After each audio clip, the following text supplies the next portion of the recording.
Söz филология илимдеринин доктору, Манас тануучу, Кыргыз Республикасынын маданиятына эмгек сиңирген ишмер, манасчы Бакчиев Таланталы Алымбековичке берилет. Урматтуу калайык журт, урматтуу ак өлөңдүктөр, урматтуу Саякбай атабыздын урпактары. Мен да ушул Саякбай атанын урпагы ретинде ушул тоңдун ак өлөң айылында чоң ата Мимаш 11-жылы төрөлүп, кийин Ак суунун Маман айылына барып, көпчүлүккө маалым арык тукуму өзү экиге бөлүнүп калган. Көбү Ак Суу районунда, 3төн бири ушул Тоң районунун Карашаар, Оттук, Ак өлөң, Кочкор районунун Каракүнгөй айылдарында орночо калып калган. Эми ал кезде 19-кылымдын 2-жарымында ошондо бир саясий кадамдар жасалган экен. Ар кимдин өзүнүн теги болот, теги болбосо тексиз болот дейт. Мына ошол себептен Саякбай атабыздын теги тууралуу бир аз айтып өтөйүн. Саякбай атабыздын атасы Карала өзү ошол Ак суунун, ал кезде Маман деген айыл жок, Кара Бөлтөк деген өрөөндө туулуп, ошол жерде өсүп чоңоюп бээр жетип, кийин ушул Ак өлөңгө ооп келген. Караланын байбичеси Саякбай атабыздын энеси Жетөгүздөгү Коңурат элинин кызы болгон. Эме ал кезде Жыдыккөл деген айыл болгон экен, азыр ал айылдын дайыны жок. Азыркы Кара жолдун төмөн жагында, көлдүн өйдө жагында.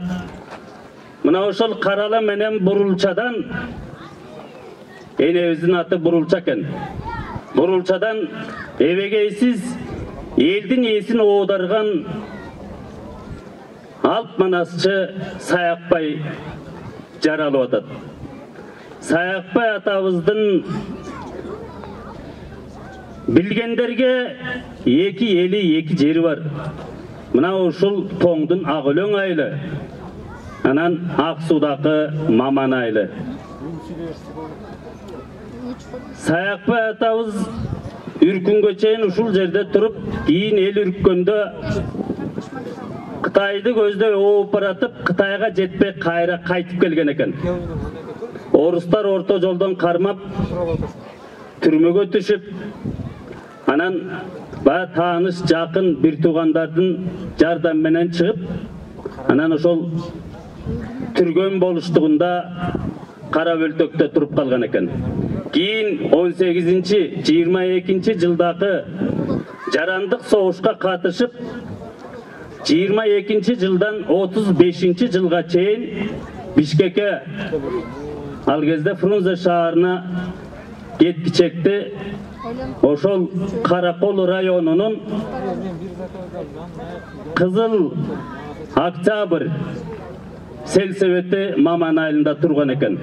Ошол жерде эмгектенип сельсовет болуп, ошол жерден алгач рет Кусейин Карасаев менен таанышып, Кусейин Карасаев элге тааныштырып, Баялый Сакеев, Касым Тыныстанов, Орозбеков жана ошол кездеки Ишеналы Арабаев аттуу аштуу, билимдүү сабаттуу бийлик башында, илим билим башында турган инсандар менен тааныштырып, Саякбайдын вариантын жаздыруу керек экен деген чечимге келишет.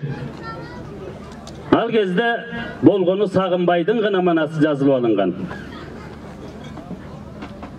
Сагынбайдын манасы жазылып алынган соң, Семетей Сейтекти кимден жаздырабыз? Сагынбайдын көзү өтүп кетти дегенде, мына ошо Саякбайдын манасынан эмес, алгач рет ошо Семетейин баштап, Түп районунун азыркы Токтоян айылында Жунуш Ырысов деген киши өзү эмгектин ардагери болгон, ошол кишиге жаздырган экен.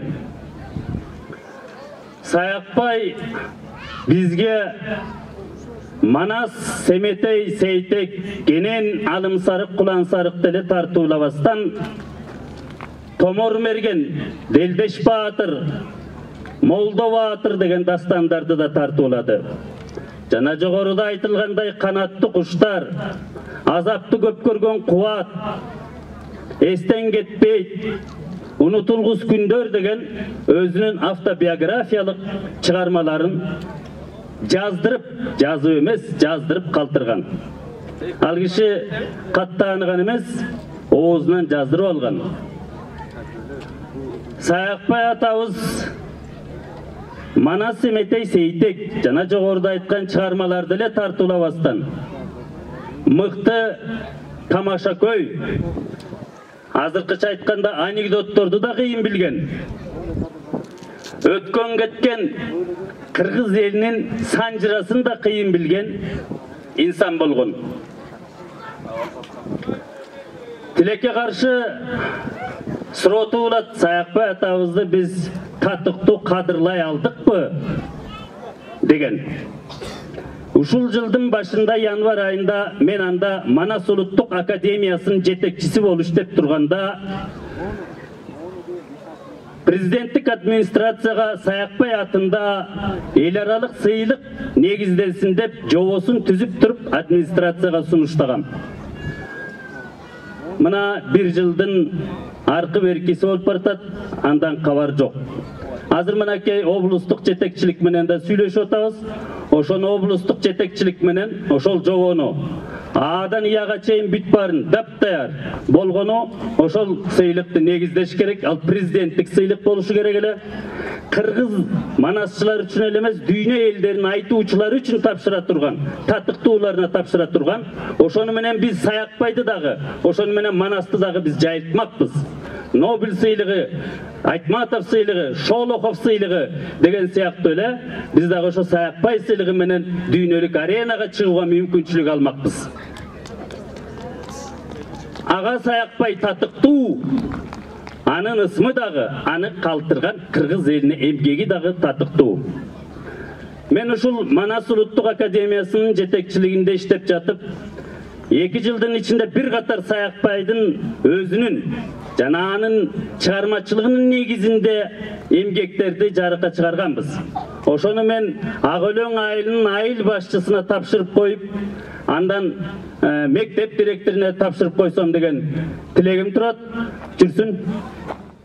Жана бир катар четелдик дегенде биз менен тектеш Хакас, Алтай, Тувай элдериндеги айтуучулардын түштөрүн толук орус тилинде жарыялаганбыз. Ошону менен бирге Саякбай атабыздын эртөштүк деген дүйнөдө эң чоң вариант болуп эсептенет эртөштүктүн. Алтай, татар тилинде дагы эртөштүк деген варианттар, версиялар бар. Мына ошонун ичинде бизде дагы бир 3 вариант бар. Саякбай Каралаевдин эртөштүк версиясы эң көлөмдүү жана мазмундуу болуп эсептелет.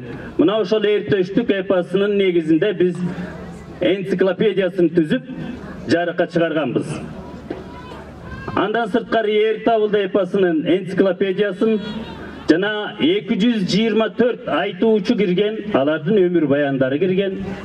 Анын ичинде Саякбай атабыздын дагы өмүр баяны, айтуучулук өнөрү тууралуу маалымат берилген. Орус тилинде мына момундай бир чоң китеп чыгарганбыз. Бул китеп деген былтыр СНГ өлкөлөрүнүн жетекчилеринин бардыгына, президенттердин бардыгына белек иретинде тартууланган эле. Мындан сырткары ушул 1-2 айдын арасында жаңы жылга чейин буюрса, биз ушу Жүрсүн Оразалиева, филология илимдеринин кандидаты, мына кесиптешим Жүрсүн Оразалиева экөөбүз Саякбай атабыздын көркөм чыгармаларын өзүнчө 3 том китеп кылып даярдап, ошон басмаканага бергенбиз. Буюрса ушу 1-2 айдын ичинде жарык көрөт. Биринчи тому чыгып калды болуш керек, Биринчи тому чыгып калыптыр, экинчи, үчүнчү тому калды. Кудай буюрса, ошо Ак Өлөнгө, мектепке тартуулап беребиз. Анда эмесе Саякбай атабыздын арбагы ыраазы болсун. Арбагы ыраазы болсун, арбагы ыраазы болсун. Урпактары мол болсун, түпсүз болсун, ырыскысы мол болsun, tüpsüz bolsun. Eli jeri gülde össün. Sayakbay atabız Çoyke, Akılbek, Dıykanbay öңdүү manasçılardın şakirti olgun. Ustatın айтпай şakirtin айтты. Je şakirtin айтпай ustatın айтқандық özü тура емес. Мына ошол manasçı babalarыбыздын, аталарыбыздын дагы арбагы разы болсун. Рахмат. Чоң рахмат. Алдыңыздарда Манас Улуттук Академиясынан өкүлдөрү.